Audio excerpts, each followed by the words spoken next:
Assalamualaikum guys. Hari ini suasana agak berbeda karena kita akan ngomongin sesuatu yang agak sedikit berbeda. Tapi ini ada hubungannya dengan hewan. Gue hidup gak bisa lepas dari hewan, tapi ini ada hewan lahir tiba-tiba heboh 2 bulan lalu. Dan ini sudah bikin janji sama Om Hao, baru terrealisasi sekarang ya. Iya. Semua sudah tahu lah ya, kisah tanah Jawa.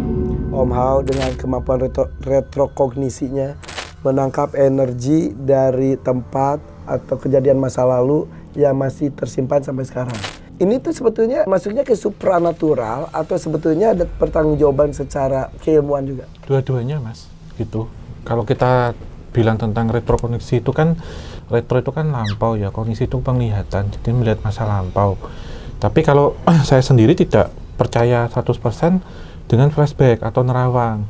Tapi di sini harus saya compare ya, atau juga saya harus butuh beberapa literatur secara bukti empiris. Jadi biar nggak kesasar nanti kalau jalan-jalan tanda petik ya. Jadi punya acuan gitu. Dan memang basic saya kan ini ya, kuliah di bidang sejarah gitu. Jadi harus paham betul. UGM tuh? Iya. Harus paham ininya, paham apa? Secara metodologi, historiografinya seperti apa. Tapi nggak semuanya lulusan sejarah mempunyai kemampuan seperti Om Hao ya? Ya perlu dibilang demikian gitu. Saya dititipi amanah yang seperti itu gitu. Oke. Hari Kurniawan S. Awalnya dulu malah S1-nya teknik, S2-nya yang sejarah. S1-nya teknik? Iya. Teknik apa? Sipil. S2-nya ngambil sejarah? Ambil sejarah. Karena memang punya kemampuan itu tuh sejak kecil? Sejak kecil mas. Sejak usia ya 3 tahun lah, masih muda banget gitu. 3 tahun? Iya. Apa yang dirasa saat itu? Kalau waktu itu yang ngelihat sesuatu hal kayak zaman-zaman dulu mas, kayak di film-film kolosal. Bohongan, jadi tiba-tiba settingannya tuh tahun 30-an gitu misal? Iya. Tapi sosoknya ada? Tidak ada? Sosoknya ada. Sosok-sosok yang terbawa, karena kalau kita ngomong energi itu kan lapisan-lapisan mas. Jadi dia kayak layer-layer gitu. Tapi kemudian umur 3 tahun tuh? 3 tahun. Dikomunikasikan sama orang tua? Enggak. Tapi cuman waktu itu ketika saya sempat ya rewel gitu, anak kecil ya rewel gitu, terus sama ibu saya dibawa ke orang pinter, akhirnya ditutup. Nah kemudian setelah usia 13 tahun buka lagi, tapi saya diem-diem aja. Yang ngebuka sendiri? Buka sendiri. Terus sampai tahun berapa ya, 2013 waktu itu, ketika saya kan dulu pernah gabung di komunitas pencinta bangunan tua tuh. Saya suka lawasan mas sebenarnya juga sama. Oh sama dong. Barang-barang antik gitu. Apa sih? Lawasan, terus suka hewan juga sama gitu. Kalau waktu di bangunan tua itu yang, kalau saya datang ke bangunan Belanda nih mas, kadang lihat tempo dulunya gerak? Iya, kayak 3D gitu, kayak 4D gitu. Di bawah seru sih seru banget ya? Iya mas. Tapi di bawah serem banget juga? Serem itu ada di beberapa kejadian-kejadian yang di situ pernah terjadi, misal hal-hal yang kelam. Oke. Gitu. Misal pemerkosaan, pembunuhan. Nah, bentukannya itu manusia pada umumnya atau bentuk-bentuk sudah mulai aneh-aneh? Kalau yang aneh-aneh itu biasanya diserupai oleh makhluk astral, menyerupakan mas. Tapi kalau energi itu kan dia tidak bisa berubah, dia tidak bisa musnah tapi bisa berubah. Nah energi-energi itu yang akan ngumpul lagi sehingga disebutnya dengan residual energi. Nah kalau ngelihat ya kayak misal ini settingannya kita nih tahun 1930 nih. Saya ngelihatnya itu misal saya ada di situ gitu mas. Gitu. Mereka lihat? Iya, kadang bisa berinteraksi. Misalkan saya datang ke museum, ke rumah seru banget tua, ya sebetulnya gitu. Ya. Misalkan contohnya Mas Irfan nih, maaf kata ya, Mas Irfan tahun 1930-an. Saya ngelihat ya gini mas, ngelihat dia gini, ini tahun 1930, ini sayanya. Aku bisa nanya, hey, Le, dari mana? Itu bisa? Bisa. Dia akan bisa berinteraksi dengan saya, dan terkadang untuk bisa menjiwai itu mas, biasanya saya cosplay lawasan juga. Jadi pakai baju-baju lama. Datang ke museum sengaja pakai baju lawasan? Iya. Tuh, bahkan kayak ngikuti era-eranya itu seperti apa gitu. Itu kalau yang bisa masuk ya mas, tapi ada beberapa sisi saya yang memang harus perlu tidur. Jadi ketika tidur ini mungkin bagian dari tubuh saya keluar. Iya. Temen aku juga ada yang gitu juga. Iya.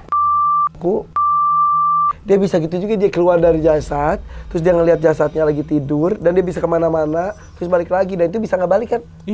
Iya, atau ada yang ketika saya sadar, misal saya lagi ngobrol sama Mas Irfan kayak gini nih, nggak tahu nih saya kemana gitu, bisa. Dan itu tuh katanya bisa dipelajari, betul? Bisa. Dan diolah? Bisa diolah. Sebenarnya kayak retrokognisi atau apa itu sebenarnya bisa dipelajari, Mas. Kenapa? Karena semua orang itu punya sixth sense pada dasarnya. Semua orang? Semua orang. Dan sixth sense itu tidak terbatas pada, oh saya melihat sosok nih kuntilanak, saya melihat pocong. Enggak, Mas. Beberapa ini ya sinyal atau rasa yang itu tidak bisa dirasakan atau ditangkap oleh panca indera. Itu disebut dengan sixth sense. Kenapa? Karena getarannya itu ada di kurang dari 5 Hz. Oh. Nah, ada getaran tersendiri gitu? Iya, sehingga getaran-getaran atau vibrasi itu hanya bisa ditangkap dengan tambahan indera itu atau indera keenam atau hewan-hewan tertentu. Oke. Itu bisa menangkap. Dan misal ada satu kejadian akan terjadinya tanah longsor nih contohnya. Mungkin itu hanya sepersekian mili, Mas, yang bergeser tanahnya. Tapi yang bisa menangkap di sini misal burung, semut. Makanya mereka bermigrasi karena paham betul dan kejadian itu. Dan mereka kan itu nggak bisa kita lihat pakai mata. Iya. Kalau binatang punya rasa itu, manusia juga suka bisa. Kalau aku tuh suka gini tiba-tiba, aduh kok sedih ya gitu, tanpa sebab. Iya. Itu sama karena misal orang nih kelihatan baik-baik aja nih, Mas.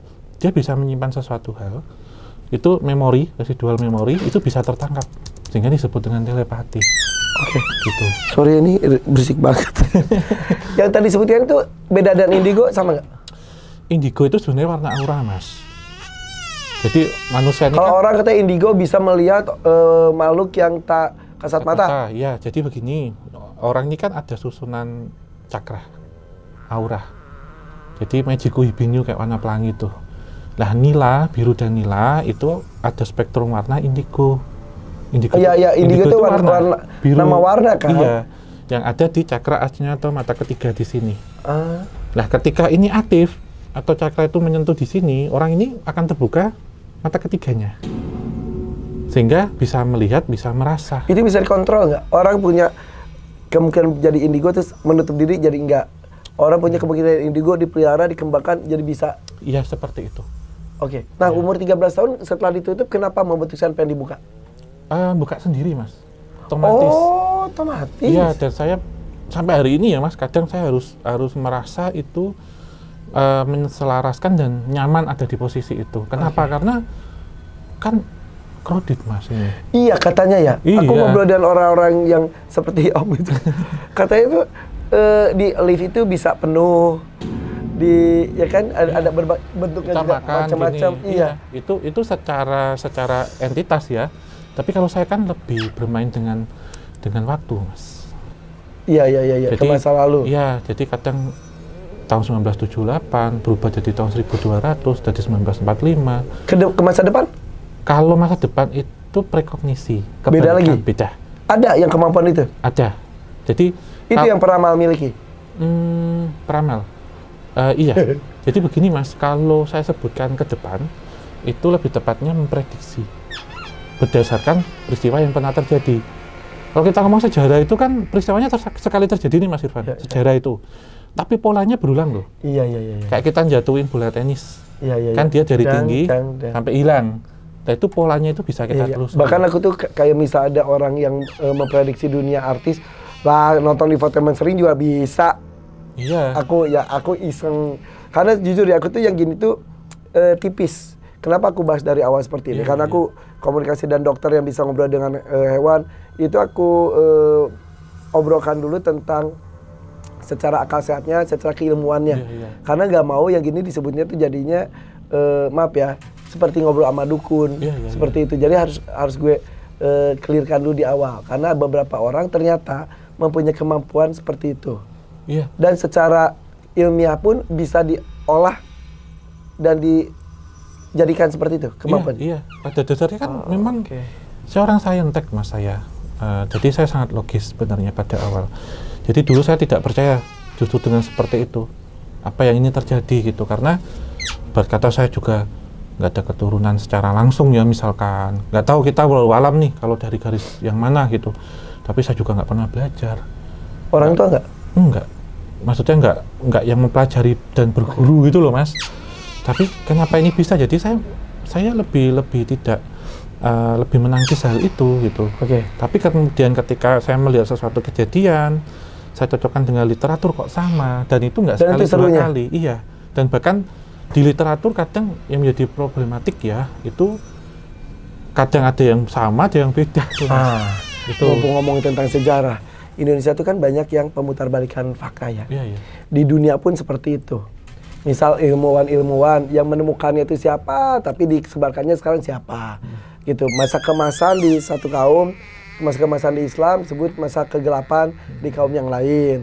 Seperti itu. Terus kayak peristiwa-peristiwa sejarah di Indonesia, ada penjahat jadi pahlawan, pahlawan jadi penjahat.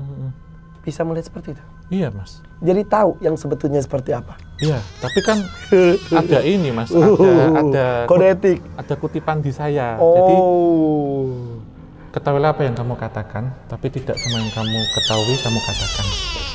Gue aja lah, coba kasih tahu. Itu jadi Oke. macam-macam sih, Mas, sebenarnya gitu. Ketika saya membaca buku, ketika saya datang ke suatu tempat, ketika saya melihat sesuatu peristiwa dan kejadian, itu masuk dulu lah. Untuk disampaikannya nanti dulu. Jadi cari waktu yang pas. Saya tanya satu kata doang. Boleh jawab, boleh enggak. Ntar juga bisa diedit, bisa enggak. Super Semar. Itu nggak dijawab. Tidak bisa. Tayang boleh nggak? Nanya gitu dong. Kalau muka lu gitu doang aja. Boleh. Iya dah, oke. Udah ya. Oke.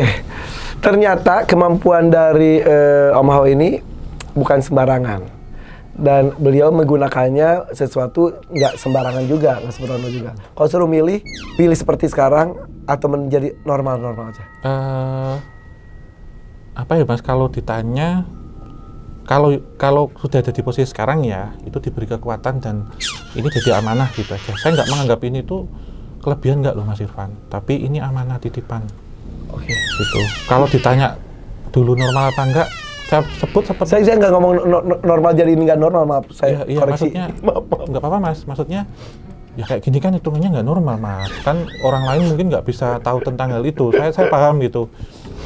Ditanya itu kalau ini mungkin besok suatu ketika jadi ladang pahala bagi saya diberi kekuatan gitu aja, dan ini titipan, saya nggak menganggap ini kelebihan, berarti saya dititipi, berarti saya sanggup.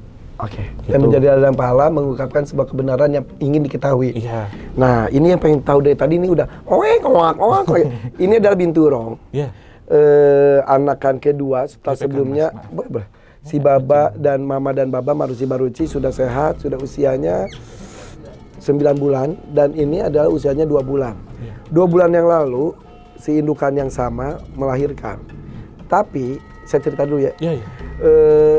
Melahirkannya itu mengejutkan karena kan di tim saya itu kan ada tim kiper, ada dokter hewan yang selalu melihat secara detail perkembangan hewan-hewan saya. Nah, pernah terlihat ibu bapak si Bintoro ini, Lucy sama Moza itu kawin di kandang lama. Di kandang lama di mana di sana adalah kantor lama saya yang pernah ada yang lihat sesuatu yang unik. Ya. Terlihat kawin di sana. Kemudian karena ini sekarang dia di pendopo, dipindahlah dia ke kandang baru. Di kandang baru itu tidak terlihat kawin. Terus akhirnya diperiksa hampir di awal-awal, oh ya nggak hamil. Sampai di suatu ketika dokter hewan saya, Dokter Roy, sama Jenny kipernya periksa tidak teraba. Tapi gendut. Kok gendut? Jangan-jangan ambil diperiksa nggak teraba. 5 hari kemudian lahir. Berarti kan pecinta hewan juga ya, kucing atau anjing atau yang sejenis itu di kehamilan tertentu itu sudah teraba, tanpa USG pun sudah teraba ada janin. Apalagi sudah tinggal nunggu hari untuk lahir. Nah, sampai aku make sure ke dokter, dok beneran gak kepegang? Enggak, Pak, kosong. Nah, suatu malam habis maghrib apa habis isya? Habis isya tiba-tiba kiper saya namanya Iskandar di grup Bintoro ngelahirin. Dia tiba-tiba ngedenger jeritan kayak gini, takutnya ada binatang diserang binatang lain. Dia datang, wih ternyata satu lahiran. Udah lahir si ini. Udah gitu tiba-tiba kita anggap mungkin 1 ekor lahir. Tiba-tiba si itu pucet terus gelisah, dilihat sama dokter, terlihat di tempat buat lahirnya tuh ada sesuatu kayak kepala gitu. Lama hampir 1 jam lebih ya, sampai si binturong itu sampai pucet. Itu bisa menyebabkan kematian. Akhirnya dokter kurang lebih hampir tengah malam ya, hampir tengah malam, dari abis istirahat hampir tengah malam, akhirnya dibantu ambil, langsung istighfar merinding karena kondisi si binturong ini beda dengan binturong pada umumnya. Astagfirullahaladzim, astagfirullahaladzim, cacat, ya Allah, astagfirullahaladzim, astagfirullahaladzim. Dan menurut keilmuan, jadi teman-teman IPB juga pernah ngebahas ke dokter-dokter hewan, jadi ini sampai mau diminta sama IPB untuk dijadikan salah satu kelengkapan laboratorium karena belum pernah ada sejarah kasus seperti ini. Kalau binatang-binatang lain ada misal ayam yang kondisinya gimana, burung atau binatang lain. Nah, kalau binturong itu belum ada. Nah, muncul dengan mata satu, sebetulnya bola matanya itu dua, tapi menyatu di tengah. Kemudian ada seperti tanduk di tengah. Mungkin ini sebetulnya tapi tidak sekeras tulang, tapi seperti kulit yang menumpuk. Kemudian yang agak sedikit mengherankan lagi adalah di mulutnya itu harusnya itu belum bertaring bergigi, tapi ini seperti bertaring dan bergigi. Kondisi tangannya tidak sepanjang yang seharusnya. Jadi ini seperti lebih ke primata gitu. Dan akhirnya ketika itu juga sudah meninggal. Saat itu juga pas saya datang tengah malam langsung merinding, terbersit tuh gini, anak jin nih di hati aku. Terus tiba-tiba aku akhirnya ngomong ya, wah ini mah gini. Iya Pak, jadi mereka tuh mau ngomong tapi pada nggak enak.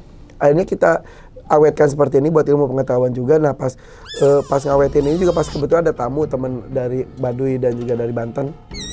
Dia sampai tutup mata pas udah gitu, ya alhamdulillah udah dikunci, kata dia seperti itu. Ini pakai alkohol dan ini sudah 2 bulan bertahan dan disimpan di kantor. Nah tapi ya nggak tahu ada hubungannya entah enggak. Ada beberapa peristiwa-peristiwa juga sebelumnya juga ada, tapi makin sekali itu makin terasa. Ada di pinggir kantor tuh ada suara orang mencangkul malam-malam. Terus ada kita punya panggung boneka Jalujaki itu, panggung boneka kayak si Unyil gitu. Di studionya tuh tiba-tiba ada yang kayak ribut, kayak dicambuk gitu ya. Gedor-gedor, dibuka nggak ada. Terus kita pernah bikin episode ada pocong dan kuntilanak. Posisinya tiba-tiba berubah, posisinya dari gini tiba-tiba jadi kayak ngobrol berduaan itu beneran kan? Maksudnya gue takutnya gue diisengin sama karyawan gitu. Terus ada penampakan gitulah, katanya ada perempuan duduk, entahlah ada hubungan atau nggak tahu. Oke, pertanyaannya apa ini?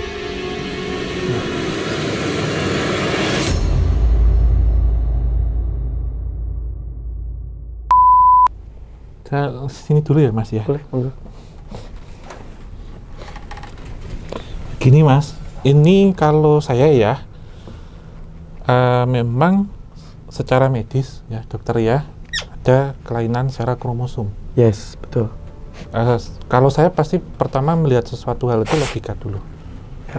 Tetapi di balik logika pasti ada hal-hal metafisik itu yang bisa ditafsirkan. Karena pada zaman sekarang medis bisa menjadi non medis bisa menjadi medis. Berdasarkan pengalaman saya ketika bertemu dengan penyakit-penyakit non medis dan medis ya, karena saya ngobrol dengan beberapa dokter Mas.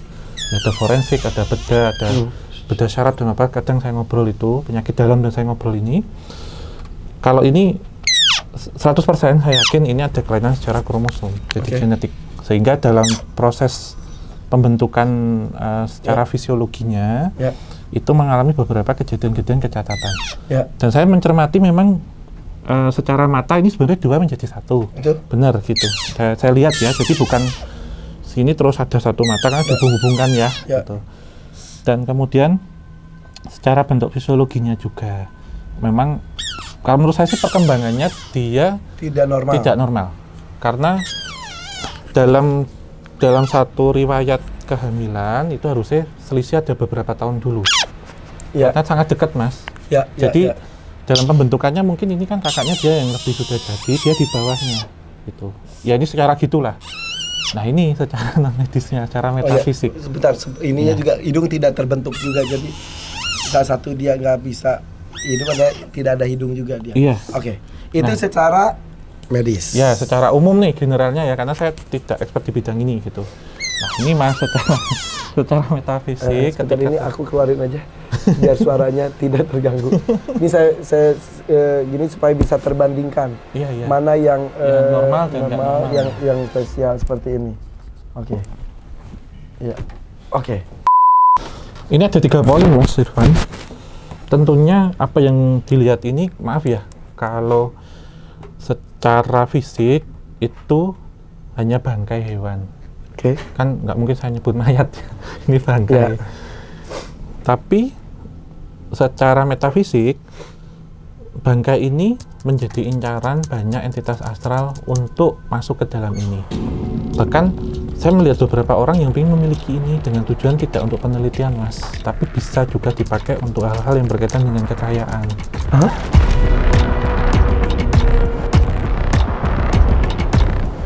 Untuk pesugihan bisa. Untuk pesugihan bisa. Kalau kita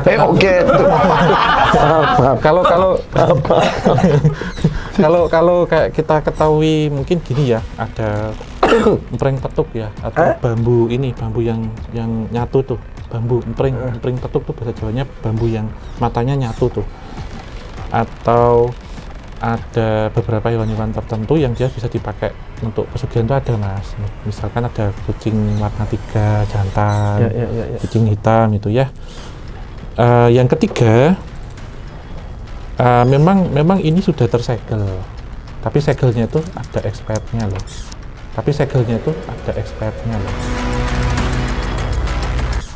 Tersegel tuh ininya? Iya, tempatnya dan entitasnya. Kenapa? Karena di dalam ini memang bersemayam sesuatu hal energi. Karena tahu ini hewan tidak bisa bertahan lama dan juga dia memiliki satu keanehan, jadi tubuhnya sendiri pun bisa mengundang untuk entitas itu mengisi. Jadi sebetulnya si dianya, kita nyebutnya maaf ya, binturong dajjal sebutnya, karena batas satu terus ada tanduk gitu, jadi serem lah kan dengan keimanan kita tahu ini udah akhir zaman gini-gini. Ya ini kita anggap ini adalah sebuah petunjuk dari menciptakan bahwa nih ya bukan bentuk ini dajjal, tapi kita sebut ini seperti dajjal. Dikasih namanya gitu ya. Kan, ya. Nah ini ketika lahir itu sebetulnya tidak ada hubungannya dengan apapun. Ketika dia dipegang di rahim ibunya tidak teraba, itu ada hubungannya nggak? Sebenarnya kalau secara perkembangan secara fisik ya, itu mengalami satu kelainan, itu biasanya dia tidak ada kenormalan. Misal di dalam rahim ya, dia seharusnya terbentuk merata, tapi mungkin dia ada di bawah, sehingga dia harus perlu penglihatan yang lebih jauh atau perabaan yang lebih jauh. Mungkin. Ya secara logik dulu nih mas. Ya. Mungkin kalau logik dulu ya. Mungkin kalau di USG mungkin akan kelihatan. Gitu. Ya. Karena kalau sesuatu hal yang tidak normal itu bisa jadi dia mungkin berkembangnya di luar kandungan juga bisa mas. Misalkan. Nah dalam kasusnya ini kenapa tidak teraba itu bukan berarti kemudian dia hilang atau apa, tapi memang secara fisik dia berbeda dengan yang dia lahir secara normal. Jadi gini mas, misalkan ini normal nih enggak kan dia akan begini. Kalau normal sama kan dia gini misalkan. Tapi kan dua-duanya nggak keraba. Secara ini mas, kalau kita masuknya ke metafisik nih, tentunya di situ ketika tahu ada sesuatu hal yang aneh daripada yang lain, energi itu sudah masuk lama mas. Oh berarti udah ditandain. Udah ditandain. Jadi si ini tuh udah dipastikan tidak akan bertahan hidup. Dan ini karena secara fisik itu kan berbeda ya. Ibarat kata kalau kemudian dia disia-siakan tanda petik kan sayang, sehingga banyak sekali entitas yang berusaha berebut masuk ke situ untuk mengisi. Selagi masih di dalam kandungan pun. Termasuk manusia juga sama.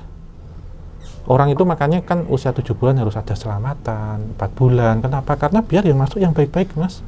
Akikah dan lain-lain. Iya, misalkan ada mitonin atau 7 bulanan, 4 bulanan itu kan ada doa bersama dan selamatan. Iya. Kenapa? Karena pasti kandungan ya. Iya, ini kan banyak mas. Berterbangan sesuatu hal di kanan kiri kita di atas ini kan banyak banget nih. Sekarang gambarannya tadi ya ada tapi kan banyak nih, termasuk kita ngobrolin kayak gini tuh itu tuh ada yang nonton banyak loh mas di balik kaca. Itu kameramen saya ini emang serem juga sih bukannya. Di balik kaca. Di balik kaca. Iya. Kayak ngelihat ini tuh apa? Karena sesuatu hal yang aneh, entah itu berasal dari tumbuhan atau hewan. Menarik juga buat mereka. Jadikan tempat. Nah, di sini kalau saya sebut entitas apa yang ada di dalam itu